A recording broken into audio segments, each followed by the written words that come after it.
Publik saat ini menganggap bahwa Partai Keadilan Sejahtera atau PKS bukan lagi partai kader, melainkan partai pemburu kekuasaan. Hal itu disampaikan Direktur Gerakan Perubahan Muslim Arbi merespon pernyataan dari PKS yang dianggap tidak sesuai realita politik, yakni menyarankan Anies Baswedan untuk mendirikan partai politik agar dapat mengikuti kontestasi politik. Karena menurut Muslim, pernyataan itu bertentangan dengan realitas politik, di mana tanpa jadi ketua umum partai, Joko Widodo bisa 2 kali menjadi presiden. Padahal Joko Widodo bukan pengelola partai politik, hanya by design. Jokowi diuntungkan dengan dukungan oligarki untuk berkuasa 2 periode.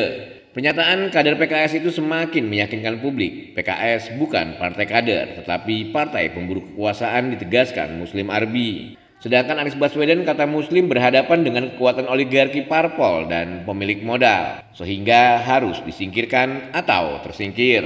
Ia juga menduga PKS telah terbeli oleh oligarki dan istana. Tuduhan itu jelas bukan tanpa sebab, mengingat bagaimana kedekatan PKS dan Anies selama ini. PKS diketahui merupakan partai penyokong Anies Baswedan selama menjabat Gubernur Jakarta. Selain itu, ketika Anies maju capres, PKS juga di belakangnya. Namun realitas politik hari ini begitu berbeda. PKS bergabung dengan Kinplus untuk mengusung Ridwan Kamil dan Suswono. Sementara Anies Baswedan ditinggal begitu saja. Bahkan ada kesan Anies hanya dimanfaatkan untuk mendulang suara bagi PKS di masa pemilu 2024. Hingga PKS berhasil jadi pemenang di pemilu di Jakarta ketika mengusung Anies Baswedan sebagai calon presiden. Setelah tuntas dengan agenda jadi pemenang pemilu di Jakarta, Anies ditinggalkan. PKS mencari keuntungan lain dari mendukung pemerintahan mendatang.